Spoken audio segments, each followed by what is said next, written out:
What's going on, everybody? Welcome to another episode of Adventure Time Prospecting. Here we are down here at the creek.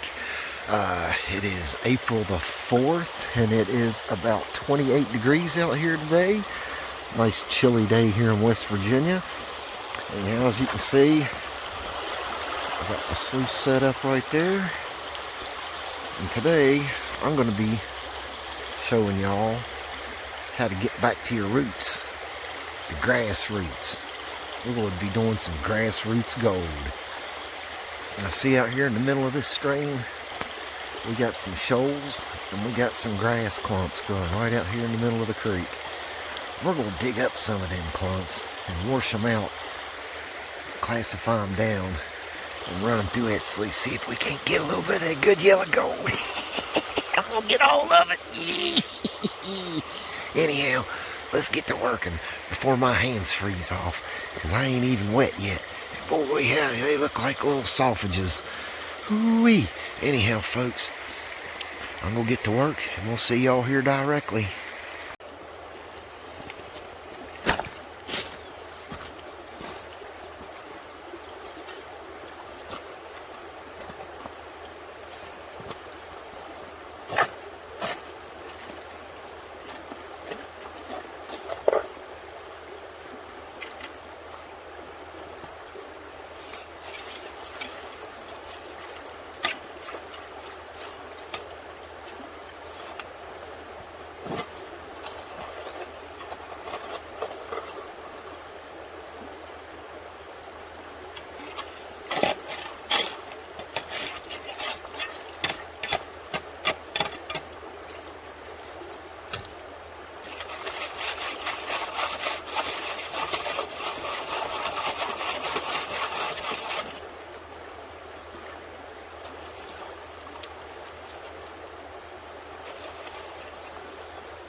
Howdy folks. Now, I get a lot of people asking how I got started in prospecting, especially in a state where there ain't really no active gold mines. But you know, that don't mean there ain't gold here. But anyhow, this is the stories I want to really tell you, and we'll get this loose and I'm going to tell you all about how I figured out how to look for gold around here.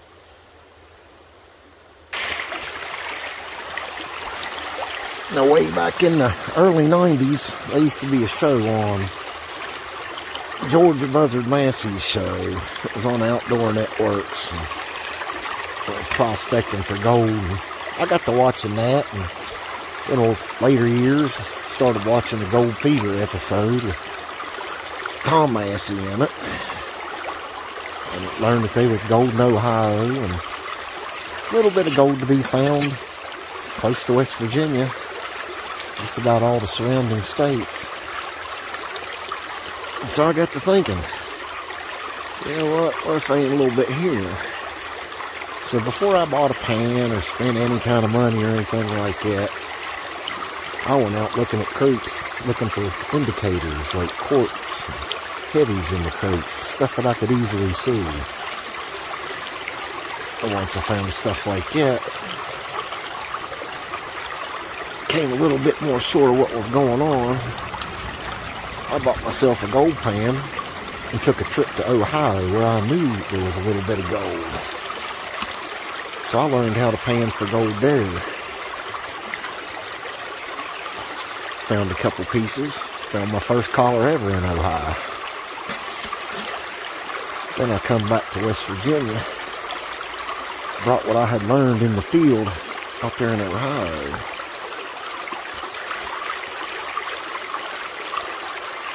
And I put that to work here in those streams that I found quartz in, that I found heavies in. And lo and behold, after a bunch of test panning in a bunch of different spots, I was able to find a little bit of collar here in my beloved state of West Virginia. Now mind you, I'll never in a million years get rich off of it. Probably never make any money off of it in this state. But there is gold here. And that was the beginning of it all for me, guys. I mean, that was the early 90s when I started getting interested, and I guess you could say I started going to town in about the year 2000, prospecting, panning, all that good stuff. And here we are today in 2021, 30 years older. I still enjoy getting out.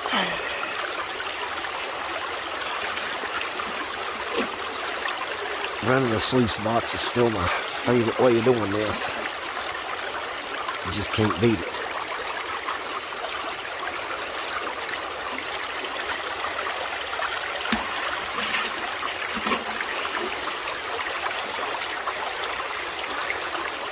Anyways, we'll get back to work here, and I'll quit yammering.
Alrighty guys, that was the end of our last run. We are going to clean up and head to the house. I did a total of 4 buckets, filled up to about right there. 4 of those classified, I don't know, like good clumps of grass roots. Hopefully we can find us some good old-fashioned grassroots gold. That's what I'm talking about, baby. Some yahoo done left the pop bottle there. So I will pick that up on my way out, dispose of it properly, and we will see you guys at the house. And we'll see if we got any grassroots gold. Getting back to our roots, baby.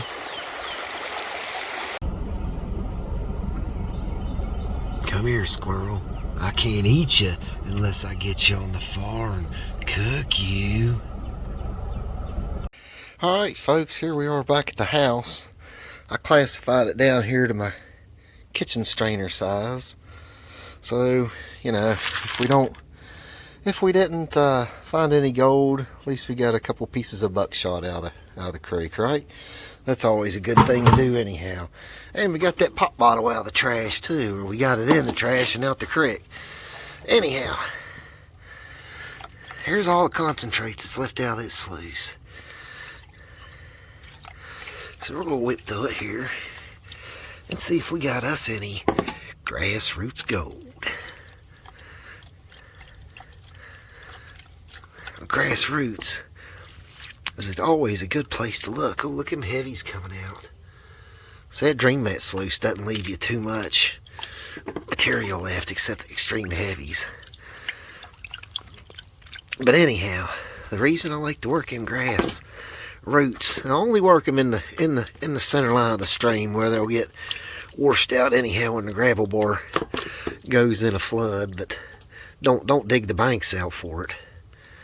Just, if you're going to do it in the stream channel, not on the bank. So what we're doing here is we're going to try to get this gold pan down that gets hung up in that grass and then drops down into grass roots. Once it gets down in there, it's hung up like miner's moss. Well, it's like it's in miner's moss in your sluice. It gets hung up there, and it takes a long time for it to move on. Because even when the grass washes out, a lot of times the root balls will stay, and you'll be able to get some of it out of there if you dig deep enough. Alright guys, but anyhow, let's work this on down. Nice and slow. We're just letting that top stuff just come right on off there. But yeah, don't overlook here. Hang on, bugs. Don't overlook moss on rocks down there in the creek. Don't overlook anything like cracks in the bedrock, grass growing, you know, go in for some of that grass roots go, man. This ought to be good stuff. You never know until you dip a pan in it. But we're just panning this down nice and slow. Sorry it's taking so long, but I'm telling you, the gold here in West Virginia is small stuff. And if you go whipping through it, you're just going, I don't care how good you are, you'll pan it on out. Because you will not see it until you get it all the way down to the nitty gritty.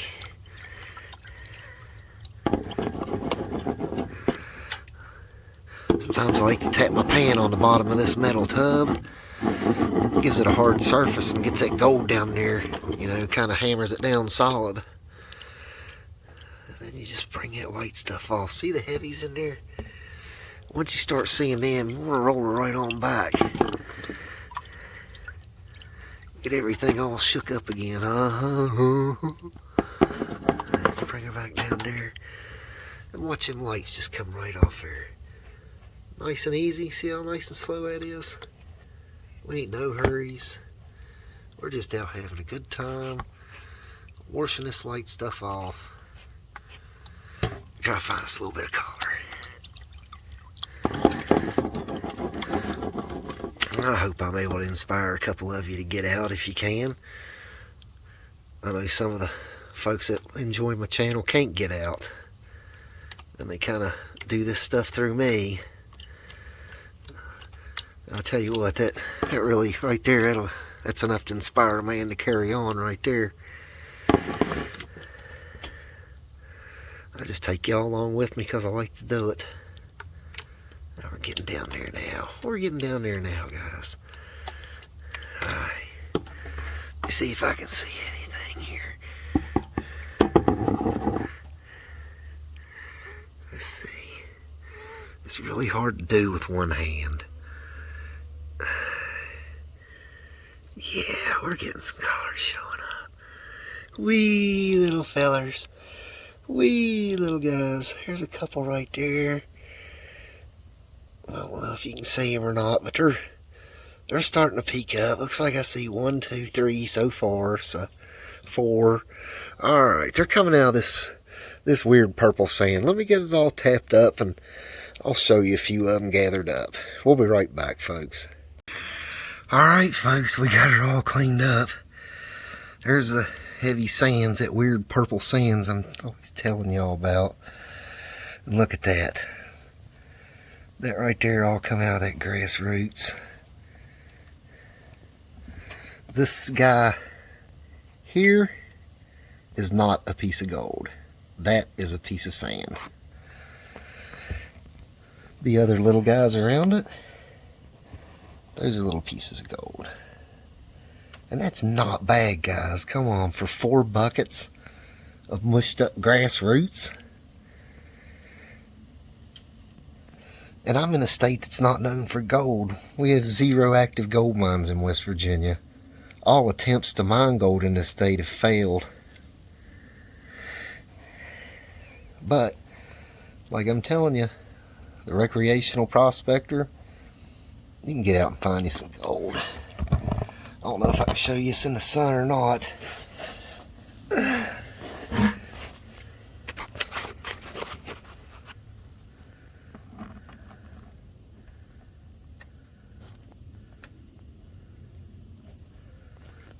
Doesn't show up as good as it does there.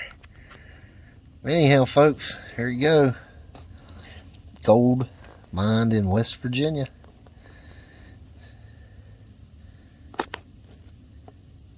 Well, that's it for today, guys. I just wanted to give y'all a big, hearty thank you straight from my heart. Thanks for all the love and support y'all give me. The channel's growing. We're well over 800 now. It's kind of blowing my mind, to be honest with y'all, but you're the ones making it happen. You guys right there. So a big thanks to you in the back. You too, the one sleeping on the couch. Yep, you too, guy. Nothing but love for you guys.